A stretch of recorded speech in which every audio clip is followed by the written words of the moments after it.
Good morning ಎಲ್ರಿಗೂ ಶುಭೋದಯ. ಎಲ್ಲರೂ ಹೇಗಿದ್ದೀರಾ? ಎಲ್ಲರೂ ಚೆನ್ನಾಗಿದ್ದೀರಾ ಅಂತ ಅಂದ್ಕೊಂಡಿದ್ದೀನಿ. ನಾನು ಕೂಡ ಚೆನ್ನಾಗಿದ್ದೀನಿ.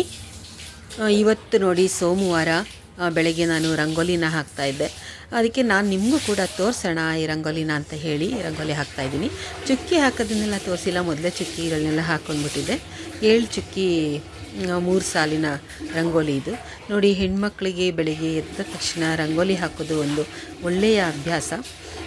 ಈಗಿನ ಕಾಲದಲ್ಲಿ ಮಕ್ಕಳುಗಳೆಲ್ಲ ಸ್ವಲ್ಪ ರಂಗೋಲಿ ಹಾಕೋದನ್ನು ಮರ್ತ್ಕೊಳ್ತಾ ಇದ್ದಾರೆ.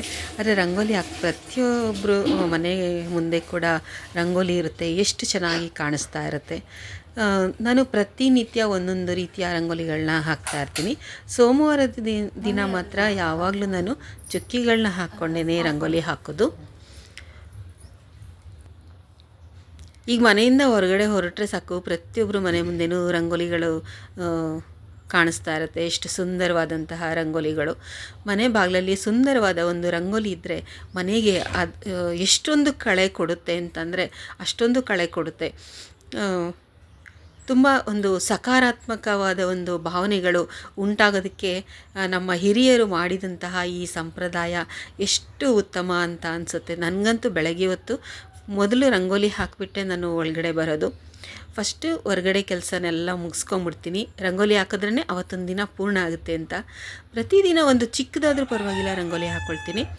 ಆದರೆ ಸೋಮವಾರ ಮಾತ್ರ ಚಿಕ್ಕಿ ರಂಗೋಲಿನೇ ಹಾಕೋದು. ಮಂಗಳವಾರ ಎಳೆ ರಂಗೋಲಿ ಹಾಕ್ತೀನಿ. ಮಂಗಳವಾರ ಮತ್ತು ಶುಕ್ರವಾರದ ದಿನ ಎಳೆ ರಂಗೋಲಿನೇ ಹಾಕಬೇಕು ಅಂತ ಹೇಳ್ತಾರೆ. ಅದಕ್ಕೆ ನಾನು ಆ ಎಳೆ ರಂಗೋಲಿನೇ ಹಾಕ್ತೀನಿ. ದೀಪಗಳ ರಂಗೋಲಿ ಎಲ್ಲ ರೀತಿ ರಂಗೋಲಿಗಳನ್ನೂ ಹಾಕ್ಕೊಳ್ಬೋದು, ತುಂಬ ಚೆನ್ನಾಗಿರುತ್ತೆ. ನಾನು ಯಾವ್ಯಾವ ರಂಗೋಲಿಗಳನ್ನ ಹಾಕ್ತೀನಿ ಪ್ರತಿದಿನ ಅಂತ ಹೇಳಿ ನಾನು ನಿಮಗೆ ತೋರಿಸ್ತೀನಿ.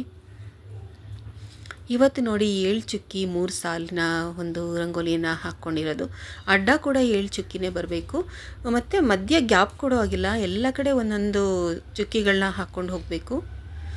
ನಾವು ರೌಂಡನ್ನು ಹಾಕ್ತೀವಲ್ಲ, ಅದನ್ನು ನಮಗಿಷ್ಟ ಬಂದ ರೀತಿಯಲ್ಲಿ ಡಿಸೈನನ್ನು ಮಾಡ್ಕೊಳ್ಬಹುದು. ಈ ರಂಗೋಲಿ ನಿಮಗೆ ಇಷ್ಟ ಆಗಿದೆ ಅಂತ ಅಂದ್ಕೊಂಡಿದ್ದೀನಿ.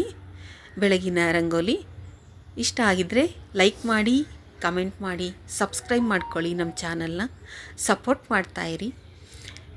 ಈ ವಿಡಿಯೋ ನೋಡಿದ ಎಲ್ರಿಗೂ ಧನ್ಯವಾದಗಳು.